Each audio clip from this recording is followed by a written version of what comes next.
O Senhor esteja convosco. Ele está no meio de nós. Proclamação do Evangelho de Jesus Cristo segundo Mateus. Glória a vós, Senhor. Tendo nascido Jesus na cidade de Belém, na Judéia, no tempo do rei Herodes, eis que alguns magos do Oriente chegaram a Jerusalém perguntando: onde está o rei dos judeus que acaba de nascer? Nós vimos a sua estrela no Oriente e viemos adorá-lo. Ao saber disso, o rei Herodes ficou perturbado, assim como toda a cidade de Jerusalém. Reunindo todos os sumos sacerdotes, os mestres da lei, perguntaram-lhes onde o Messias devia nascer. Eles responderam: em Belém, na Judéia, pois assim foi escrito pelo profeta: e tu, Belém, terra de Judá, de modo algum és a menor entre as principais cidades de Judá, porque de ti sairá um chefe, que vai ser o pastor de Israel, o meu povo. Então Herodes mandou chamar em segredo os magos e procurou saber deles cuidadosamente quando a estrela tinha aparecido. Depois os enviou a Belém dizendo: ide e procurai obter informações exatas sobre o menino, e quando encontrardes avisai-me, porque eu também vou adorá-lo. Depois que ouviram o rei, eles partiram, e a estrela que tinham visto no Oriente ia diante deles até parar no lugar onde estava o menino. Ao verem de novo a estrela, os magos sentiram uma grande alegria. Quando entraram na casa, viram o menino com Maria, sua mãe.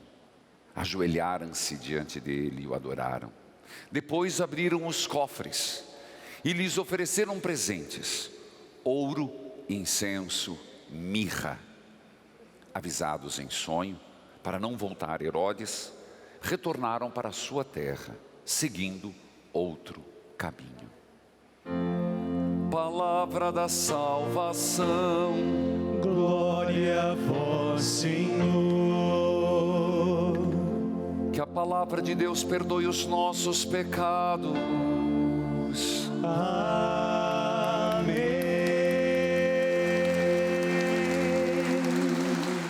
Na solenidade da Epifania do Senhor, segundo a antiga tradição da Igreja, se faz o anúncio do dia da Páscoa e das demais festas litúrgicas que delas se derivam. Acompanhemos. Venite adoremos, venite adoremos, venite adoremos Dominum,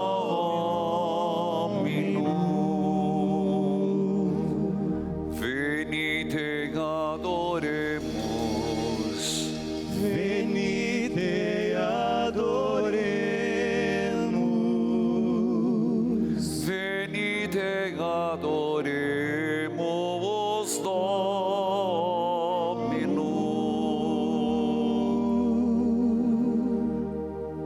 Irmãos caríssimos, a glória do Senhor se manifestou e sempre há de se manifestar no meio de nós, até a sua vinda no fim dos tempos.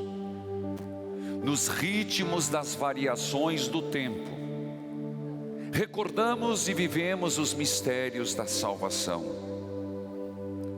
O centro de todo o ano litúrgico é o tríduo do Senhor crucificado, sepultado e ressuscitado, que culminará no domingo da Páscoa, no ano de 2021, dia 4 de abril. em cada domingo. Páscoa semanal. A igreja torna presente este grande acontecimento no qual Jesus Cristo venceu o pecado e a morte.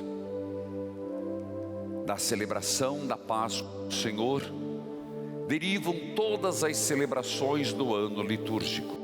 As cinzas, início da quaresma, 17 de fevereiro.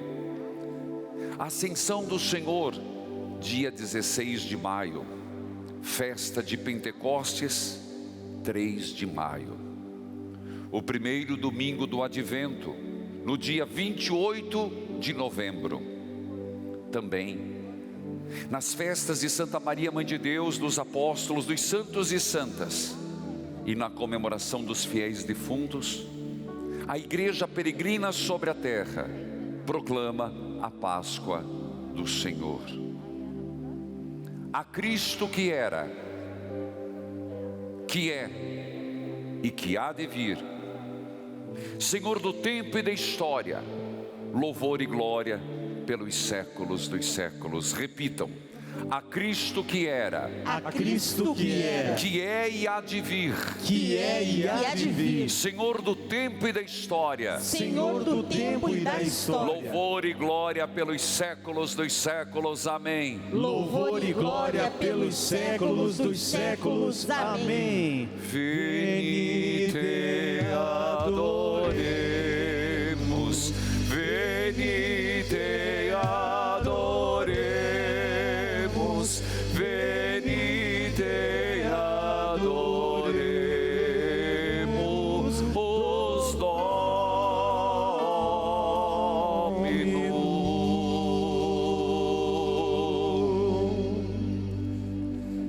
A igreja celebra a Epifania. E como eu gostaria que entendêssemos o grande mistério que se manifesta. Filhos, Epifania, que quer dizer manifestação, mas uma manifestação gloriosa, uma manifestação poderosa, uma manifestação de quem realmente conquistou a vitória. E é isso que nós celebramos. Fiquem atentos, porque a riqueza da liturgia é grandiosa demais. Começo pela primeira leitura, e para compreender a primeira leitura, eu quero explicar duas coisas. Há quem aqui, ou me acompanha pela televisão, já esteve na cidade de Jerusalém. A cidade de Jerusalém tem uma característica, espero neste ano de 2021 voltar à peregrinação. Ela tem uma característica importante levada em conta na primeira leitura de hoje. O que é? Ela é feita em cima de uma pedra, de um monte. E ela tem de um lado um vale chamado de Cedron, do outro lado um grande vale chamado Gena. Cedron, na língua hebraica, significa escuridão. O que acontece? Um fenômeno. Qual o fenômeno? Geográfico. Quando o sol começa a despontar, quem está longe da cidade, vê primeiro a cidade. E as duas escarpas, Cedron e Gena, vão ficar sempre escuro. É essa a visão do profeta na primeira leitura. Quando ele diz assim: Jerusalém, você estava na escuridão. Jerusalém, você não era mais a esposa amada. Você agora está como que uma viúva empobrecida, desolada, sem marido e sem filhos, porque teus filhos foram para o exílio. Mas chegou a tua vez. E aí o profeta começa a enxergar o sol nascendo, luz chegando. E de repente Jerusalém começa a ficar iluminada. O profeta vê nisso entende que é o Messias, que nós vivemos na escuridão, e a chegada de Jesus Cristo foi exatamente isso. Alguém já teve o desprazer de tentar, em pleno escuro, achar alguma coisa? Ou no meio de um mato, no meio de uma floresta, ou mesmo dentro de casa? Tropeça, esbarra, se perde, derruba as coisas. Mas quando aparece uma luz, dá um alívio. A primeira leitura está marcada por esse alívio. Jerusalém não está perdida. O sol voltou a brilhar depois de uma intensa escuridão. E por que brilhou? Jerusalém, que antes era desolada. Por que era desolada? Porque foi arrasada pelos babilônicos, foi arrasada por Nabucodonosor, e os filhos desta que eram uma esposa fecunda foram embora, e Jerusalém ficou à deriva, ficou uma mulher estéril. Seus filhos foram levados embora. Mas porque o sol brilhou, é a primeira leitura, gente. Mas o que tem a ver com a Epifania? Me deixa explicar. Porque Jerusalém brilhou, os filhos estão voltando. Estão voltando da Babilônia. Aqueles que fugiram para outros lugares estão voltando para sua casa, como o filho pródigo voltou para a casa do pai, e trazem riquezas, trazem as suas conquistas. Então Jerusalém, com a riqueza dos filhos que trazem, será um tempo de bonança, será um tempo de alegria, será um tempo de regozijo, e virão em camelos e dromedários, e trarão as riquezas para a esposa de Deus, Jerusalém. Mas isso foi o que Isaías disse. Mas eles logo compreenderam que mesmo com o fim do exílio da Babilônia, Jerusalém não voltou à sua glória. Então eles entenderam que precisaria o Messias. Então acompanha comigo a cena agora. Por isso o Evangelho trabalha de novo escuridão e luz, estrela e trevas.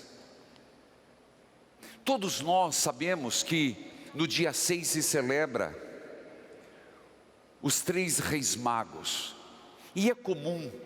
Qual a história dos 3 reis magos? Conto, mas não é aqui que eu quero residir. Vocês guardem a primeira leitura, é lindíssima. O sol da justiça. Por isso que nosso Senhor disse: eu sou a luz do mundo. Tanto, só vou fazer um parênteses, porque a maioria dos da vida monástica, os monges, eu posso dizer pelos cartuchos cistercienses, eles acordam na madrugada, porque eles sempre querem ver o nascer do sol. É sempre um remeter ao Cristo que veio. Voltemos. Todos nós sabemos a história dos reis magos. Sabemos elementos. Primeiro, que são magos. Entrou para a história que eram reis. Que seja.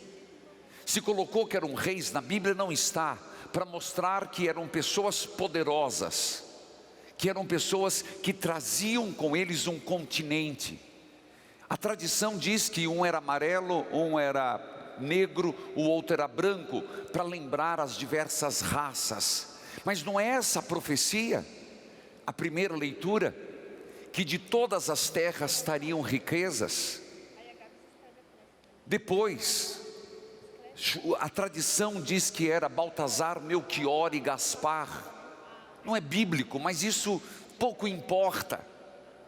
Eles trouxeram sim ouro, incenso e mirra. Não era a promessa de que trariam as riquezas dos seus povos? Então você percebe que quando Mateus conta a história dos 3 reis magos, ele está mostrando que o que aconteceu ali era promessa, e portanto ele é o Messias. Só que ele não está falando da Jerusalém, ele está falando que quem está sendo iluminado é o Messias, ele é a luz. A estrela não é nada mais do que a própria luz do Cristo que veio trazer no mundo, que veio iluminar, tirar-nos dos caminhos da escuridão, dos nossos tropeços, das nossas inseguranças. Portanto, o evangelista Mateus, ele quer nos mostrar, na cena que ele conta, que aconteceu dos 3 reis magos, aqui não importa se eram 4, 5 ou 6, se era Gaspar, Melquior e Baltazar, isso é o que menos importa. Ele quer dizer que se cumpriu em Jesus Cristo a promessa, e a luz brilhou, e Jerusalém ficou iluminada, não pelo sol, astro, mas pelo sol que é Jesus Cristo. A Jerusalém para nós é a igreja que brilha, porque Jesus está na igreja. Somos nós que somos chamados a brilhar.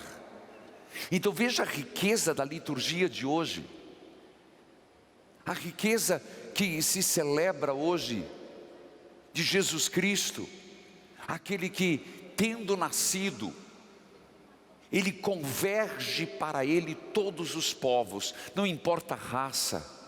Por isso que ele morreu por todos, por isso que na Eucaristia se fala, tomai todos. Alguém vai dizer assim, mas eu não posso? Pode, por algum motivo você não está apto, mas é para todos que ele deu a Eucaristia, é para todos que ele deu a comunhão, é para todos que ele morreu na cruz.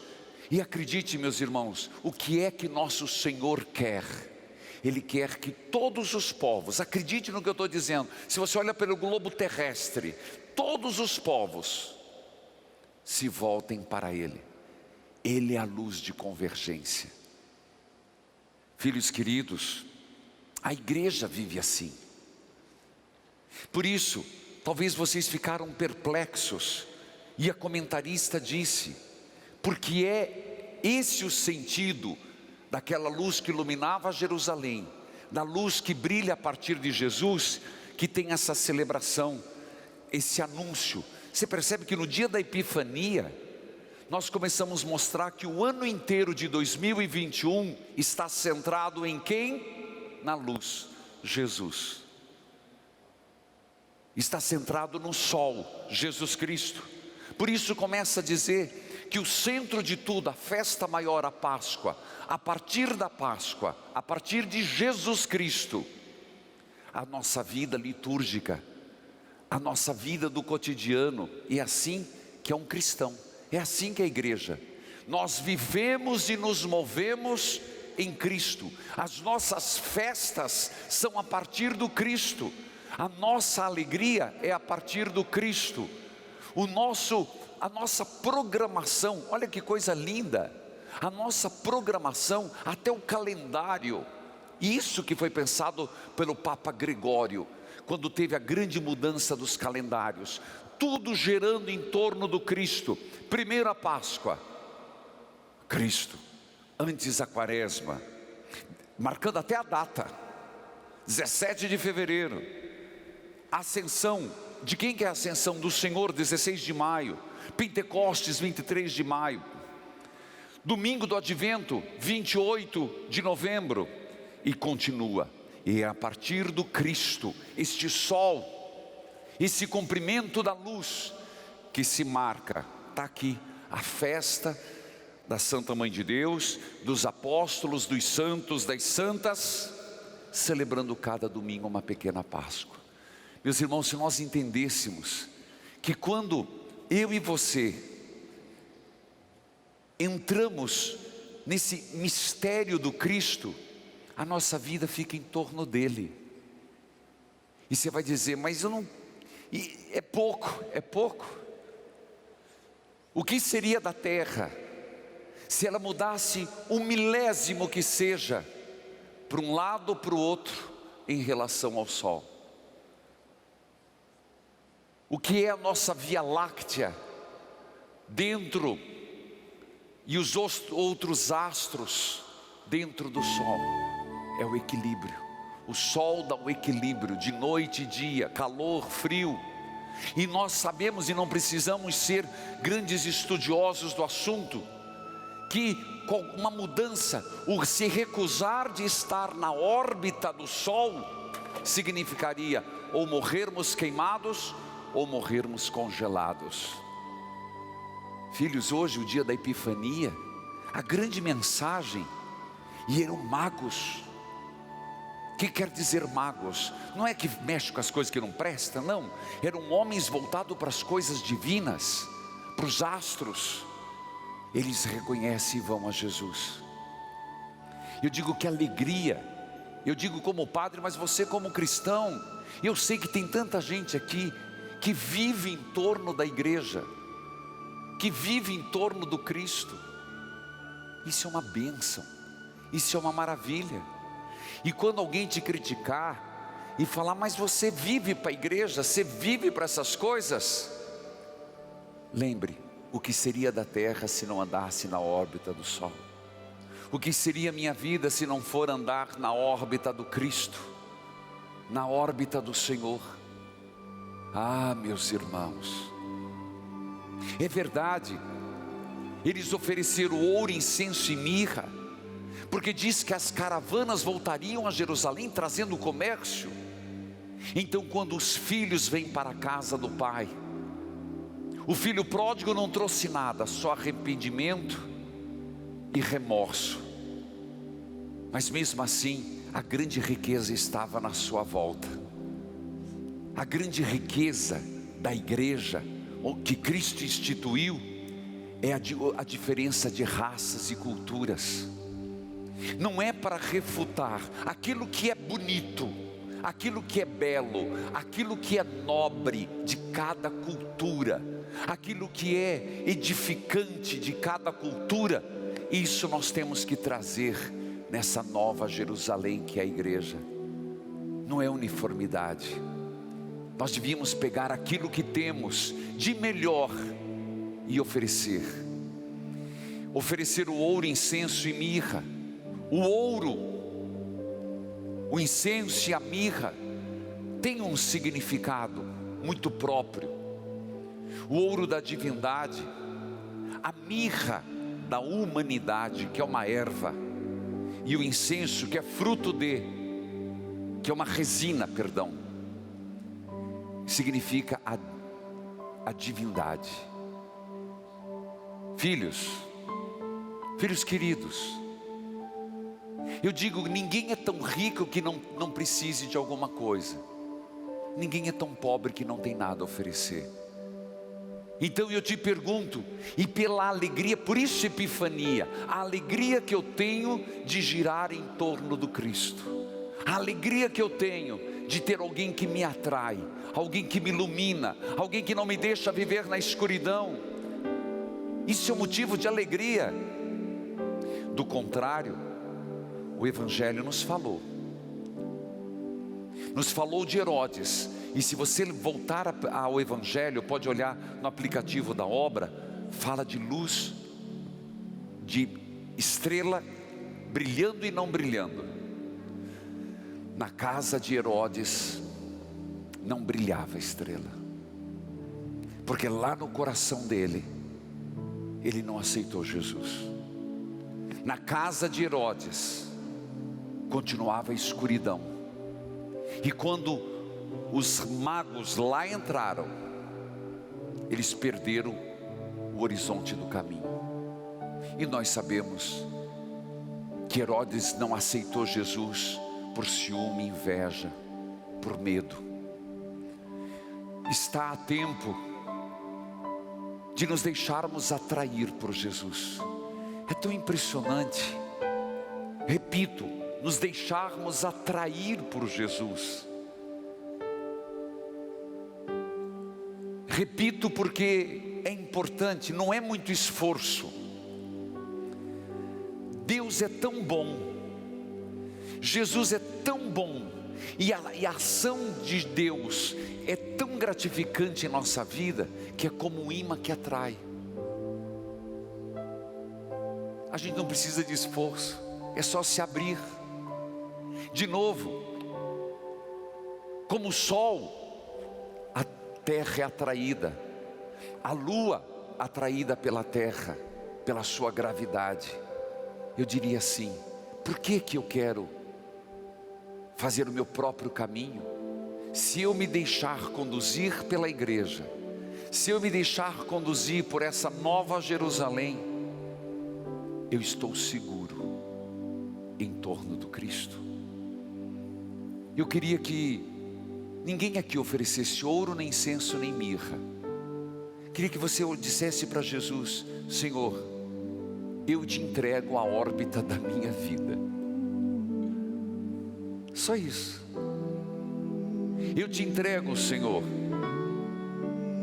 e quero caminhar eu quero me deixar conduzir por Ti, porque eu sei que sob a Tua atração, sobre a Tua gravidade, eu estarei seguro. Este é o presente, o incenso, o ouro e a mirra que podemos ofertar. Em meio à pandemia, se o mundo redescobrisse isso, se o mundo descobrisse, os países, os governantes, os povos, o mundo tem cura. A cura é Jesus. Alguém vai dizer: esse padre é alienado, porque por trás de tudo isso tem todo um mecanismo mercantil. Recebi críticas que diz que eu sou ingênuo. Sou ingênuo? Não sou ingênuo. Burro é só meu jeito de andar. Mas eu acredito, eu tenho esperança. Eu tenho esperança que os impérios caem. Eu tenho esperança que o Senhor, Ele vai curar, não só da pandemia, mas no seu tempo, todos os homens se voltarão para Deus.